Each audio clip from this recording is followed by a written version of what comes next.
Marcos capítulo 4, versículo 35 al 41. Ese mismo día al anochecer Jesús dijo a sus discípulos: Vayamos a la otra orilla del lago. Enseguida, dejando ahí a la gente, lo llevaron en la barca tal como estaba. Otras barcas iban con él. De pronto se levantó una gran tormenta de viento. Las olas azotaban la barca, que comenzó a inundarse. Jesús, entre tanto, estaba en la popa durmiendo sobre un cabezal.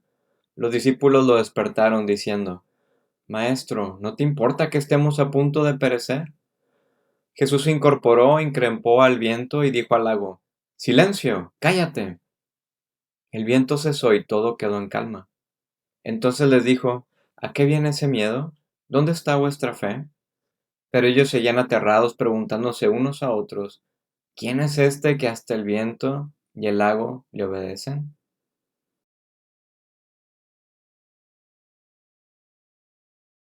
Vemos lo que significa descansar. Descansar en Dios, descansar espiritualmente. ¿Cómo practicar el descanso dentro de nuestra fe? Lo cual es en esencia practicar el camino de Jesús. Y el libro que estudiaremos en los pequeños grupos durante los próximos 5 meses nos guiará mientras vemos lo que significa estar con Él, ser como Él y hacer lo que Él hizo: sanar, reconciliar, amar, etc.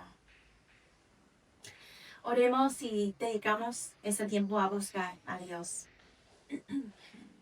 Espíritu Santo, te invitamos a estar hoy aquí con nosotros para guiarnos en nuestra búsqueda de ti, así como para acompañarnos, consolarnos, tranquilizarnos, mientras miramos hacia nuestro interior para ver dónde están nuestros corazones con respecto a ti y cómo están nuestros corazones con respecto a los demás. Abre nuestros ojos, nuestros oídos, ablanda nuestros corazones al presentarnos hoy ante ti. Amén. Bueno, el lunes tuvimos tormenta, ¿verdad? ¿Cómo la pasaron? Bueno, en mi casa me sentía inquieta, un poco nerviosa y miraba constantemente por las ventanas, observando las nubes hasta que pasó. Y más tarde me enteré de que se había avistado una tromba marina cerca, lo que me recordó algunos momentos interesantes que he vivido con tormentas y huracanes en Texas, en una zona llamada Valle de Tornados. Hubo un periodo de 2 años en el que vivimos con mi madre y tuvimos que refugiarnos por si un tornado llegaba a nuestra casa. En caso de alerta de tornado, hay que bajar al sótano o al refugio de huracanes, o si no se tiene ninguno de los dos, hay que quitar el colchón de la cama, colocarlo encima de la bañera y meterse adentro. Eso aumenta las posibilidades de sobrevivir. Tuvimos que hacerlo varias veces cuando los niños tenían 2 y 5 años. Una vez estábamos los 4 en la bañera cuando oí su ruido como el motor de un tren. Sentí su vibración a mi alrededor y su fuerza. Sentí como si mi cabeza fuera a explotar. Las vigas del techo se estaban agrietando, pero siguió adelante, llevándose solo unos cuantos árboles y la valla del patio trasero. Bueno, un día después de que volvimos a España, hubo una tormenta tan ruidosa que asustó al niño. Uno de ellos me preguntó: Mami, ¿va a haber tornado? Y por supuesto supuse que estaba luchando contra un miedo real, pero al hacernos algunas preguntas para comprender mejor sus pensamientos, descubrí que no tenían miedo. Resulta que por una serie de coincidencias, en más de una ocasión nos refugiamos en la bañera en Texas y comíamos pizza. Así que cuando las tormentas en Málaga se ponían ruidosos, mis hijos automáticamente pedían pizza. Ese es un recuerdo divertido en el que pienso a menudo. Me alegro que los niños no quedaron traumatizados por las tormentas de Texas. Lo que ellos recordaban eran las deliciosas pizzas que les hacíamos en medio de una tormenta aterradora y peligrosa. sé que tenía miedo. Es natural experimentar emociones fuertes ante algo mucho más grande que uno mismo. Puede ser un animal grande, una gran altura, estar en medio del océano. Cualquier cosa que está fuera de nuestro control puede causar miedo. Y también en las escrituras vemos que las personas reaccionan con sorpresa y miedo cuando entran en contacto con Dios o con un ángel. Vemos que este es el caso de los discípulos en la barca, que en medio de la travesía de un enorme lago conocido por sus peligrosas tormentas, ¿qué crees que hace falta para que un marinero experimentado sienta miedo? Para pensar quizás sea el fin. Estaban realmente asustados. Por cierto, muy probablemente algunos de los discípulos tenían la edad de nuestros chicos, 15 años, 16, por ahí. Esto también nos recuerda la historia de Jonás. Como lectores de las Sagradas Escrituras debemos fijarnos en las similitudes y los interesantes contrastes entre el relato de Jonás durmiendo en la barca en medio de una gran tormenta, y el de Jesús durmiendo en la barca en medio de una gran tormenta. Si recuerdas, Dios le dio a Jonás la misión de hablarles a los ninivitas sobre él, para que pudieran escuchar la buena nueva que los salvaría de una muerte segura. Jonás no quería obedecer, huyó y se escondió. ¿A quién nos recuerda esto? Adán en el jardín. Pero cuando Dios los expulsó amorosamente del jardín para protegerlos de más daños, les prometió que alguien de su linaje los salvaría. Pero lo haría de una manera perfecta y asombrosa. Jesús vino a cumplir esta promesa como el verdadero galán. Jonás se escondió en un barco que iba en dirección opuesta a Nínive. Venía a España, por cierto. Estaba dormido cuando les sobrevino una tormenta y los hombres del barco bajaron y lo despertaron preguntándole: ¿cómo puedes dormir? Reza a tu Dios para que salgamos con vida. Y como paréntesis, el libro de Jonás en la Biblia es una lectura rápida. Solo tiene 4 capítulos, pero está lleno de un rico simbolismo que apunta a la vida redentora de Jesús y el contraste entre nuestro ego y el amor y la misericordia siempre presentes de Dios. Jesús estaba obedeciendo la misión que le había encomendado Dios Padre. Y decir a todos que nuestro Padre Celestial nos ama y nos invita a tener una relación con Él. Obedeció incluso hasta la muerte en la cruz. Jesús estaba lleno de compasión por las multitudes a las que había sido enviado a ministrar. Y en uno de esos días, llenos de enseñanza y sanidades, se subió a una barca con sus discípulos y le dijo que los llevaron al otro lado del lago mientras él se acostaba y dormía. Y de repente se desató una gran tormenta que los puso en peligro. Pero Jesús siguió durmiendo. Lo despertaron gritando: Maestro, ¿no te importa que nos ahogamos? Por cierto, por supuesto que le importa si algo le sucede a sus discípulos. Juan dice de Jesús: yo soy el buen pastor. El buen pastor da su vida por las ovejas. Yo conozco a mis ovejas y mis ovejas me conocen a mí. ¿Conocemos al buen pastor? Quizás sabes quién es o tal vez no sientes que realmente lo conoces. Me gustaría invitarte a que consideres unirte y asistir de manera constante a una de nuestras comunidades misionales a partir de esta semana. Una pregunta para los sabios entre vosotros, especialmente si os consideráis teológicamente bien informada o conscientes.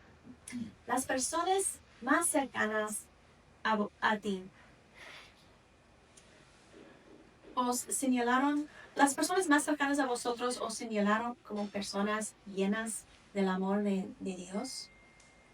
¿Invitáis activamente al Espíritu Santo a los lugares oscuros de vuestro corazón? ¿Camináis por el sendero del buen pastor? Jesús fue el cumplimiento del verdadero profeta de Dios. Jonás es un ejemplo de profeta, un mensajero elegido de Dios, elegido por Dios, que se consideraba a sí mismo un seguidor de Dios. Pero al final vemos que no tenía el amor de Dios obrando en él. Pasó 3 días en el vientre de una gran pez y lo único que cambió fue el color de su piel. Fue el exterior lo que se blanqueó, no el interior. Su corazón permaneció sin transformarse. Jesús fue el profeta definitivo y el Hijo de Dios que amaba a Dios y le obedecía. Uno que está lleno de amor y compasión hacia aquellos considerados sus amigos. Que se consideraba sus enemigos. Jesús es el buen pastor y nos ofrece el ejemplo definitivo para seguir su camino. De hecho, Jesús nos invita literalmente a imitarlo. Si alguno quiere ser mi discípulo, niéguese a sí mismo, tome su cruz cada día y sígame. Bueno, volvemos a la barca con los discípulos en el momento que temían seriamente por sus vidas. Ellos, después de ver a Jesús realizar al menos 11 milagros significativos durante su tiempo con él. ¿Qué hacía Jesús en esos momentos, en este momento tan intenso? Estaba dormido.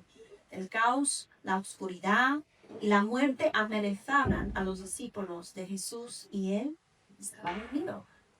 Dios estaba en reposo. El Dios hombre descansaba plácidamente en la misma barca que sus discípulos en medio de la tormenta. Así que Jesús se levantó, reprendió al viento y dijo a las olas: "Callaos, en calma". Entonces el viento cedió y se hizo una calma total, pero no reprendió a sus discípulos. No dijo: "Déjame dormir, estoy en mi siesta". No, solamente les preguntó: "¿Por qué tenéis tanto miedo? ¿Aún no tenéis fe?". Lo interesante en que ellos ya no tenían miedo, estaban horrorizados, que es la palabra griega phobos, pálidos, y se preguntaron unos a otros: "¿Quién es este que incluso el viento y las olas le obedecen?". ¿Podéis imaginar los rostros de los discípulos? Sus expresiones. Es un ejercicio interesante leer los evangelios de Mateo, Marco y Lucas y ver todos los diferentes momentos en los que podemos sentir el cambio de energía. Es casi como si estuviéramos experimentando la epifanía o los momentos de revelación con los discípulos. Pero en este punto, mientras viajamos con ellos en sentido literario, podríamos preguntarnos: ¿cómo es que aún no lo han comprendido? ¿Cómo es posible que hayan experimentado tantos milagros que les han cambiado la vida y les han abierto los ojos y hayan escuchado a Jesús, Dios encarnado, hablar de Dios Padre y enseñar las Escrituras como nadie lo había hecho antes, y aún no se den cuenta de que Dios está delante de ellos? Cuando se dieron cuenta de la autoridad que tenía Jesús, se asustaron tanto que se olvidaron de su miedo de la tormenta y se quedaron mirando a Jesús en estado de shock y pánico. ¿Te imaginas lo que deberían sentir? Tú y yo podemos observar en el texto, aquí juntos, unos 2000 años después, que estaban salvos con Jesús. Su miedo a la tormenta parece incluso innecesario. No había lugar más seguro en todo el mundo que en medio de ese lago, en medio de la tormenta, porque ahí estaba Jesús. Estaban ahí porque seguían a Jesús. Eran sus discípulos, día tras día, en medio de una tormenta muy amenazante o en tierra firme, con el sol calentándoles la espalda.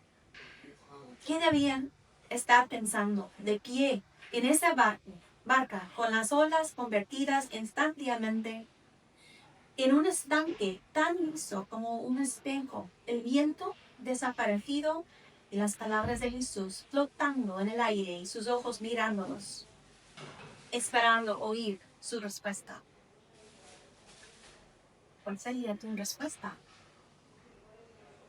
Creo que sé una cosa que puede haber estado rodeando por sus mentes como una canción que a veces puede empezar a sonar en nuestras cabezas. Es este versículo: calmará la tormenta hasta convertirla en un susurro. Las olas del mar se calmarán. El rey David escribió esas palabras como parte de un canto de acción de gracias por la liberación al menos 500 años antes del nacimiento de Jesús. Seguramente ellos las conocían bien. Los discípulos estaban empezando a ver a Jesús como el cumplimiento del carácter de Dios, descrito en el Salmo. Calmó la tormenta hasta convertirla en un susurro. Las olas del mar se calmarán. Así que si te identificas con los discípulos, en tomarte el tiempo para darte cuenta plenamente de que Jesús es el Hijo de Dios, enviado para traernos la noticia de la soberanía de Dios sobre todo y su gran amor por nosotros y la invitación a estar en relación con Él hoy y para siempre. Entonces, anímate. Dios nos llama pacientemente. Jesús nos guía con ternura hacia su Padre, que desea nuestra compañía. Y más que nuestra compañía, anhela ser nuestro Padre y nuestra Madre. Quiere calmar nuestros temores ante el caos, sanar nuestro dolor, enjugar las lágrimas y llenar nuestros corazones con la alegría y la satisfacción de ser plenamente conocidos y amados. Esto es lo que enseña la Biblia. La semana pasada compartí cómo los romanos celebraban el Año Nuevo con sacrificios a Jano, el dios de los inicios y los finales, y a Cronos, el dios del tiempo y las edades. Los romanos estaban constantemente actuando para los dioses, prometiéndoles, apaciguándolos, quienes tenían estándares imposibles. Pero con Jesús no tenemos que hacer ofrendas ni promesas. Él solo quiere encontrarnos en nuestra debilidad, en nuestra incapacidad, en medio de nuestros temores, en medio de la tormenta. Él tiene el control y podemos descansar en Él. En el Antiguo Testamento hubo varias ocasiones en las que apareció el ángel del Señor. El ángel del Señor era Jesús antes de encarnarse como hombre en la tierra. Era un mensajero divino de Dios Padre. En uno de esos encuentros se le aparece a Elías, un profeta. Elías amaba a Dios y hizo todo lo que Dios le dijo que hiciera. Y en un momento de su vida estaba huyendo, literalmente huyendo para salvar su vida. Y cuando finalmente se detuvo porque no podía seguir adelante, clamó a Dios con desesperación y angustia. Estaba súper desanimado. Le pidió a Dios que lo liberara de su miseria, que lo dejara morir. Y Elías se acostó y se quedó dormido. Lo siguiente que supo fue que el ángel del Señor, Jesús reencarnado, lo despertó y le dijo que se levantara y comiera. Jesús le había horneado pan sobre brasas y hasta le había preparado una jarra de agua. Elías comió, bebió y volvió a dormirse. Entonces el Señor volvió a él por segunda vez y lo tocó diciéndole que se levantara y comiera y bebiera un poco más. Tienen un largo viaje por delante. Esta historia es fascinante y está llena de cosas que podemos aprender de Dios. Búscala en algún momento, es Primero de Reyes 19. Pero ahora nos centremos en lo tiernamente que Jesús lo trató a Elías. Le preparó la cena, lo despertó para que pudieran comer, Luego le preparó el desayuno, lo despertó de nuevo y le dijo que emprendería su viaje. ¿A dónde vas cuando no tienes ningún lugar para ir? Elías fue a Horeb, un lugar santo, conocido como la montaña de Dios. Le llevó 40 días de caminata. Y Dios se mostró a Elías y le habló ahí. Así que antes de que Dios se encuentre con Elías, Jesús le da comida y descanso. Jesús dijo, pedid y se os dará, buscad y hallaréis, llamad y se os abrirá. Jesús nos invita a buscar a Dios. Al buscarlo, Dios se mostrará a quien lo busca. ¿Eres tú una persona que busca? ¿De qué maneras lo buscas activamente? ¿Estás lista para el viaje? Más tarde, en el Nuevo Testamento, después de la muerte y la resurrección de Jesús, Jesús preparó el desayuno de los discípulos en la playa, donde estaban pescando cerca de la costa. Le hizo pan y pescado en un fuego de carbón y lo compartió con ellos. Esto nos muestra la comunidad y fraternidad que Él nos ofrece. Es hermoso, ¿verdad? Algunos de nosotros podríamos preguntarnos, ¿cómo es que el Dios creador, el Santísimo de los Santos, nos da sustento y descanso?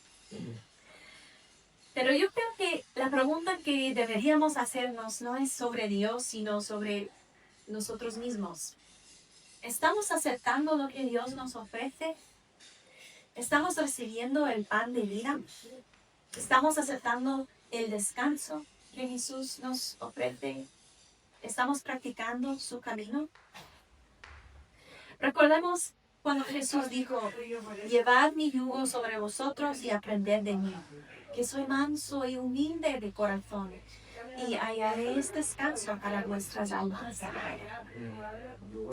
¿Qué quiere decir Jesús cuando habla del yugo?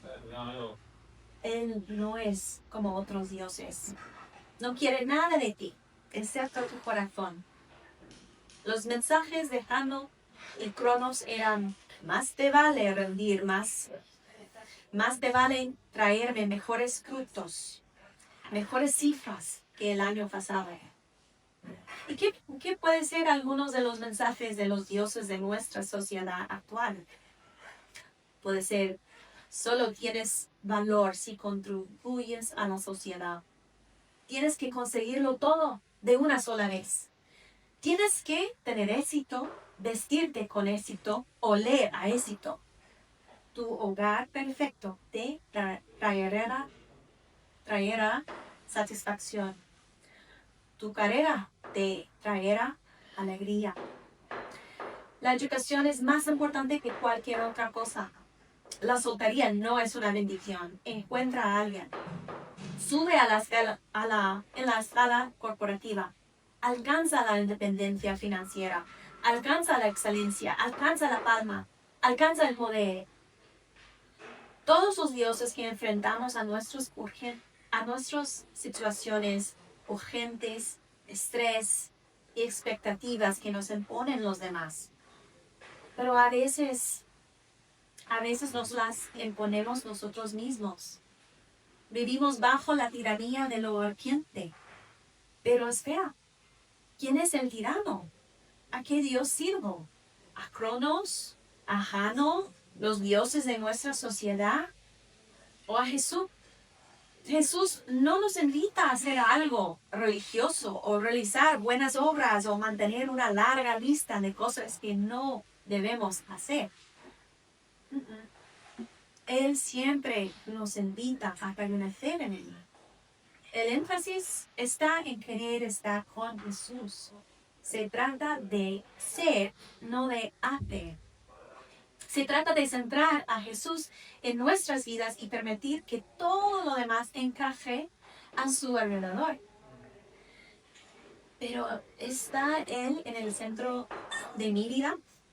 ¿Estoy practicando su camino? Recibir invitados, preparar comidas, mantener la casa limpia, estudiar, esforzarse más en el trabajo, todo eso es bueno y necesario. Pero si interfiere en mi relación con Jesús, entonces hay que cambiar algo. Porque si algún tipo de trabajo, estilo de vida, hábito o afición nos impide tener una relación profunda y significativa con Jesús, entonces no estamos eligiendo lo mejor. Y Jesús es lo mejor. ¿Elegimos lo mejor? ¿Estoy dejando que Jesús sea mi pastor? ¿Deseo ser formada por Dios? Al hacernos esas preguntas es interesante observar cualquier respuesta emocional que podamos tener. Si algo te viene a la mente y te preguntas si podrías estar siguiendo otro camino en lugar del camino de Jesús, simplemente quédate con ello un rato. Date permiso para hacerte ese tipo de pregunta. No hay nada de que avergonzarse, no hay que temer, solo hay que sentir curiosidad. Pídale a Dios que te dé discernimiento. Los discípulos estaban ahí con Jesús, tenían vista. Lo que les llevó tiempo fue la devoción de sus corazones. Por lo tanto, ser discípulo de Jesús no se trata tanto de ser una buena persona o hacer cosa buena, sino de dejar que Jesús entra en nuestros corazones y darle toda la autoridad para mirar a nuestro alrededor, sacar la basura y dejar entrar la luz. ¿Con qué frecuencia sacamos la basura? El que quiera ser mi discípulo, que se niegue a sí mismo, tome su cruz cada día y me siga. Esto es un estilo de vida. Quizás esto te parezca demasiado. Quizás estés pensando, ¿por qué no me dices simplemente cómo ser un buen cristiano? ¿Cómo puedo complacer a Dios para poder entrar en el cielo? Solo quiero hacer los deberes y aprobar el examen para poder seguir con mi vida. Dios no necesita nuestras buenas obras, no necesita nuestros sacrificios, no le interesa una relación de oportunismo, odia la falta de autenticidad. Y no es así para todos nosotros. Podría ser el director general de una empresa multimillonaria, un famoso youtuber o un consumado erudito y autor teológico, o un ama de casa o pastor de una iglesia, o alguien que nunca ha recibido una educación formal, o un músico de renombre. Pero ninguno de esas cosas determina el tipo de cristiano que seremos. Lo único que importa es la devoción de nuestro corazón al Señor y caminar diariamente con Jesús. Esa es nuestra intención aquí, en nuestra comunidad, en la mesa. Los domingos por la noche nos reunimos en comunidad para adorar a Dios a través de las canciones, para orar juntos y para adorar a Dios a través de la predicación de su palabra. Adoramos en espíritu y en verdad. Partimos el pan juntos, nos alegramos de estar juntos. Somos edificados y fortalecidos en Cristo a través de la comunidad. Otro día de la semana nos reunimos en casas y estudiamos las escrituras y aprendemos todo lo que podemos sobre Dios. Y al aprender sobre Dios, aprendemos sobre sus propósitos, el mundo, nuestro propósito en esta vida y en la comunidad.